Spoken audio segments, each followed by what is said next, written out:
तारीख पे तारीख वाला सनी देओल का डायलॉग तो आपने सुना ही होगा। कल लोकसभा में भी कुछ ऐसा ही हुआ जब अमित शाह ने द न्यू क्रिमिनल लॉ पेश किया। इसे लोकसभा में पास कर दिया गया है, अब राज्यसभा में इसका पास होना बाकी है। अब ब्रिज जी से जानेंगे कि इसमें क्या क्या बदलाव होने वाले हैं। सबसे पहले तो ब्रिज जी आप ये बताइए कि ये जो तारीख पे तारीख वाला डायलॉग था और जो अमित शाह ने कहा कि ये तारीख पे तारीख वाली चीज़ बंद हो जाएगी, ये क्या है? पहले जब ट्रायल होते थे, कोई भी केस होता है कोर्ट में जब जाता है तो ट्रायल होती है, प्रोसीडिंग होती है, उसमें दलीलें दी जाती हैं। विपक्ष और पक्ष दो, जो रिस्पोंडेंट रहेगा और पिटिशनर रहेगा, दोनों तरफ से दलीलें दी जाती है। ये सुनवाई होती है। सुनवाई खत्म होने के बाद फैसला सुनाना होता है कोर्ट को। अब वो कोर्ट कितने दिन में फैसला सुनाता था ये निश्चित नहीं था। अब जो नया बिल है, जब कानून बन जाएगा तो इसमें 30 से 45 दिन के भीतर कोर्ट को फैसला सुनाना होगा। अच्छा, मतलब इससे ज्यादा नहीं लगा सकते? इससे ज्यादा समय आप नहीं लगा सकते। 30 से 45 दिन, आखिरी 45 दिन के भीतर आपको फैसला सुनाना होगा। इससे पहले भी सुप्रीम कोर्ट ने भी कहा था कि आप फैसला जल्दी से जल्दी सुनाए। बहुत सारे निर्देश, गाइडलाइंस भी जारी किए थे, लेकिन फॉलो नहीं किया गया। लेकिन जब ये लॉ बन जाएगा तो आपको फॉलो करना पड़ेगा, मतलब कोर्ट को फॉलो फिर कुल मिला के वही जो तारीख पे तारीख देते जाते थे और सालों केस खिंचता था, वो खत्म हो जाएगा। अच्छा, तो ये जो न्यू क्रिमिनल लॉ है, इसमें और क्या क्या बदलाव होंगे? और एक तो है राजद्रोह वाली चीजें हैं कि जो सेक्शन 124A था राजद्रोह, उसे कम्प्लीटली खत्म कर दिया गया है।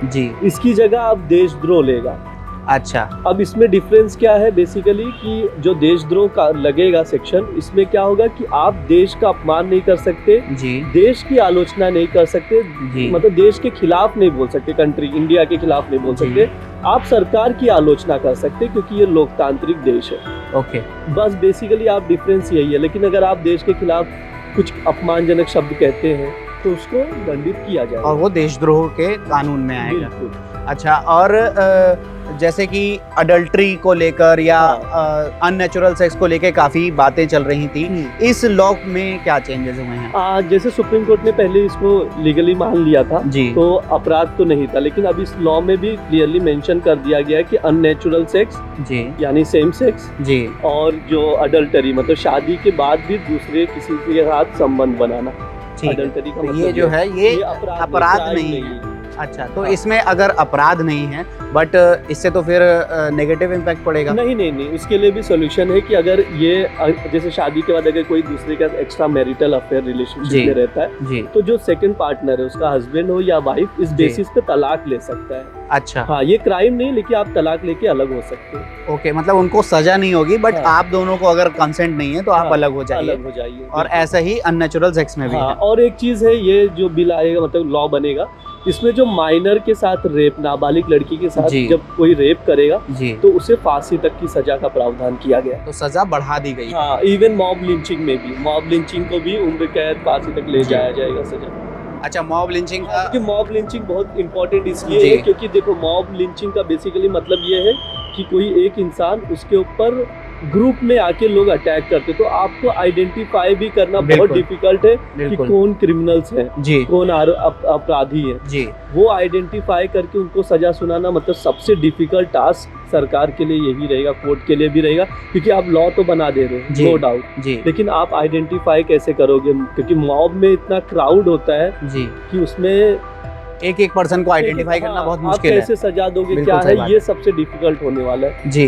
तो ये तो हो गई मॉब लिंचिंग की, अननेचुरल सेक्स की, अडल्ट्री की और डेट्स की बात की, केस कैसे बढ़ेगा। इसके अलावा महिलाओं के लिए कोई नियमों में चेंजेस हुए हैं क्या? नहीं, अलग से कुछ नहीं हुआ है। जो कानून में सेक्शंस चेंज हो गए, जैसे 302 पहले मर्डर के लिए था तो उसको बदल दिया, सिर्फ सेक्शन चेंज हुए और कुछ ज्यादा बदलाव नहीं हुआ है। लेकिन जो बदलाव किए गए उसको इम्प्लीमेंट करेंगे वो, क्योंकि सेक्शंस भी कम ज्यादा अलग अलग चीजें बदली गई है, तो वो इम्प्लीमेंटेशन सबसे इम्पोर्टेंट है। ये सबसे ज्यादा एडवोकेट के लिए, कोर्ट के लिए, आम लोगों के लिए, क्योंकि हम लोग भी चाहेंगे कि इस पे हम लोग जो नया कानून बन रहा है इस पे एक एक सेक्शन पर बात करेंगे, क्योंकि लोगों को पता चले कि इस सेक्शन में क्या है, कौन सा सेक्शन बदल के अब किस चीज के लिए हो गया, चीजें बताएंगे, क्योंकि सबसे ज्यादा जरूरी है। आप सब चीजें बदल गई, लोगों को पता ही नहीं कि इसमें क्या आएगा, तो बिल्कुल सही है। तो जैसे कि ये सारे नियम बदले जा रहे हैं, अपडेट किए जा रहे हैं, अमेंडमेंट हो रहे हैं, तो क्या ये जितने भी नियम बदले गए हैं इनसे पॉजिटिव इम्पैक्ट पड़ रहा है या फिर थोड़ा सा नेगेटिव भी होगा? देखो पॉजिटिव इम्प्लीमेंटेशन पे डिपेंड करेगा। ओके। आप लॉ ला दे रहे हो लेकिन कितना इम्प्लीमेंट हो रहा है, जी। ग्राउंड लेवल पे चीजें कितनी जा रही, लोग जी। कितने अवेयर हो रहे हैं। जी डिफिकल्ट यही है इम्प्लीमेंटेशन। जी। लॉ तो आप ला रहे हो, अच्छी चीज़ है, कुछ चीज़ें बदली गई जैसे अडल्टरी और एक्स्ट्रा मैरिटल अफेयर वाली चीज़ें हैं, या फिर देशद्रोह वाली बात हुई क्योंकि वो अंग्रेजों के ज़माने का कानून है। इवन एविडेंस एक्ट भी चेंज किया गया, जी। भारतीय साक्ष्य अधिनियम लाया जाएगा। तो आप समझिए चीज़ें बदली है। बिल्कुल। आप ऑब्वियसली लोकलाइज कर रहे हैं, इंडिया के लिए बना जी। रहे कानून, ब्रिटिश को रिमूव कर रहे जो उनके थॉट्स है, जी। वो अच्छी चीज़ है, लेकिन इम्प्लीमेंटेशन सबसे बड़ा चैलेंज है। तो जैसे कि अभी लोकसभा में ये पास हो गया है, अभी हाँ। राज्यसभा की बारी बाकी है। हाँ, उसके जब बाद राज्यसभा प्रेसिडेंट के में भी हो बाद, जाएगा, उसके बाद प्रेसिडेंट के पास उसके बाद ये अप्रूव होके लागू Law, होना शुरू होगा। बिल्कुल। तो जैसा कि हमने ब्रिज जी से जाना कि इस न्यू क्रिमिनल लॉ में क्या क्या चेंजेस हुए हैं और इसका कैसा इम्पैक्ट पड़ेगा, इसके इम्प्लीमेंटेशन से सबसे ज़्यादा इम्पैक्ट पड़ने वाला है और इसमें आगे क्या क्या अपडेट्स आते हैं वो जानने के लिए जुड़े रहिए DNA के साथ।